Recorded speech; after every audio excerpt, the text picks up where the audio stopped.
This video sponsored by SBO Digital Marketing. Join SBO Digital Marketing. Work from home opportunity. Mobile based part time job. Perfect for students, homemakers, and job seekers. Use your free time to earn. No fixed hours. Work at your convenience. Just share and publish content. Simple task, no selling or no referral. Have a Facebook, Instagram, or YouTube account? You're already eligible. Earn daily income with instant payouts. Start from day one. Skip பண்ணாதீங்க. பெரிய தப்பு. தினம் 300 ரூபாய் சம்பாதிக்க அரிய வாய்ப்பு. Instagram, Facebook பயன்படுத்த தெரிந்தால் போதும் content post and content publishing மூலமா தினம் 300 ரூபாய் சம்பாதிக்கலாம். இந்த வேலை செய்ய 5 நிமிடம் போதும். Work training support, group communication support, all language customer live chat support, முக்கியமா சொந்தமா ஒரு பிசினஸ் ஸ்டார்ட் பண்ற அளவுக்கு உங்களால கற்றுக்கொள்ளவும் முடியும், சம்பாதிக்கவும் முடியும். இந்த வேலை வாய்ப்பு வழங்குவது 5 வருடத்திற்கு மேல ரன் ஆகிட்டு இருக்க நம்ம தமிழ்நாட்டு company school of business organisation private limited. மேலும் விவரங்களுக்கு டிஸ்கிரிப்ஷன்ல கொடுத்திருக்க நம்பருக்கு வாட்ஸ்அப் பண்ணுங்க. பணம் இல்லாதவன் தான் பணத்தை மதிப்பதில்லை. சொல்லிலும் முதட்டிலும் சிந்தி வழிந்தது சில்மிஷம். நான் பணம் உள்ளவனைத்தான் மதிப்பதில்லை. ஒவ்வொரு பணக்காரனின் ஆழத்திலும் கண்ணுக்கு தெரியாத ஒரு குற்றம் கால் கொண்டிருக்கிறது. பணம் ஒரு விசித்திரமான மாயமான். அது தன்னை துரத்துபவனுக்கு குட்டி போட்டுவிட்டு ஓடிக்கொண்டே இருக்கிறது.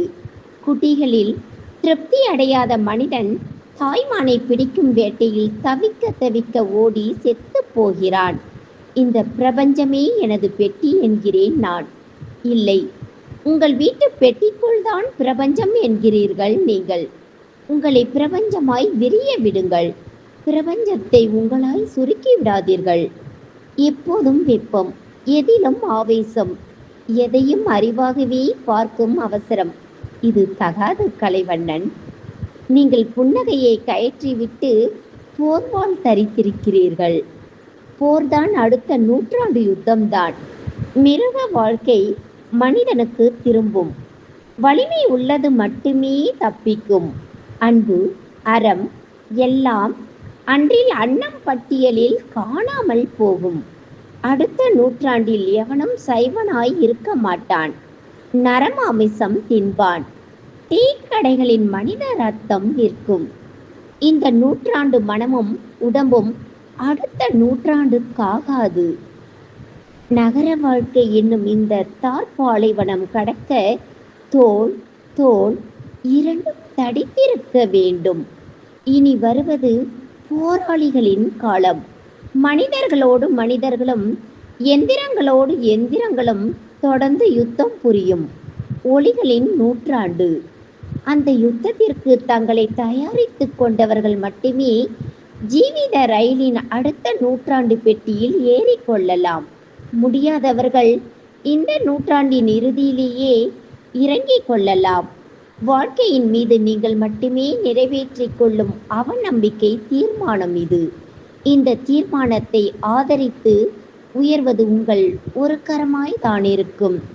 இன்னொரு கரம் உயர்ந்தால் அது உங்கள் இடக்கரமாய் இருக்கலாம். அவ்வளவுக்கு வாழ்க்கை இன்னும் அழுகிவிடவில்லை, அழுகப் போவதும் இல்லை. வேட்டையாடப்படுகிற 2 இனங்களும் உயிர்கள் தோன்றிய காலம் தொட்டு உலவிக் கொண்டுதான் இருக்கின்றன. ஆனால் சிங்கம் அழிந்து விடவும் இல்லை, முயல் முடிந்து விடவும் இல்லை. வலைகளின் எண்ணிக்கை அதிகமானதற்காய் மீன்களின் எண்ணிக்கை குறைந்துவிடவில்லை. ஒப்புக்கொள்கிறேன். ஆனால் வலைகளை அறுக்க தெரிந்தவை மட்டுமே வாழ்கின்றன என்கிறேன். நம் வாழ்க்கை முறை உடம்பை வாழையாய் வளர்த்து விட்டது, மனதை கோழையாய் வளர்த்து விட்டது. உடம்புக்கும் மனதுக்கும் ஒருமைப்பாடு இல்லை. செருப்பு கடித்து செத்து போகும் தேகங்களை வளர்த்து விட்டோம். தந்தி வந்தால் இறந்து போகும் இதயங்களை வளர்த்து விட்டோம். தேகம் வன்மை செய்து இதயம் செம்மை செய்யும் பயிற்சிகள் இல்லை. இனி வரும் நூற்றாண்டுகளில் மழை நிறைய இருக்குமோ இல்லையோ, இடி நிறைய இருக்கும். கற்பக விதைகள் வாங்கி காளான் சாகுபடி செய்யும் இந்த கல்வி முறையும் ஈசல் பண்ணைகளாகிவிட்ட பல்கலைக்கழகங்களும் மாணவர்களுக்கு தந்தனுப்புவது அடுத்த நூற்றாண்டு ஆயுதம் அல்ல, கடந்த நூற்றாண்டு கவன்வில். உங்கள் பெண் விதிவிலக்கல்ல. அவள் ஈசல் உடம்புக்காரி, காளான் மனசுக்காரி. என்னிடம் விட்டுவிடுங்கள். எனக்கு அவளை இணை செய்து கொள்கிறேன். அகத்தியர் அவன் கண்களை கவனித்தார். அவற்றில் நம்பிக்கை நட்சத்திரங்கள் மிதந்து மிதந்து மின்னின. அவனது சொல்லின் உஷ்ணம் அவரை சுட்டாலும் நெல்லிக்காயின் ஆழத்தில் இருக்கும் இனிப்பை நேசிப்பது போல் அவன் சொல்லின் உள்ளிருக்கும் அசையாத நம்பிக்கையை ஆராதித்தார்.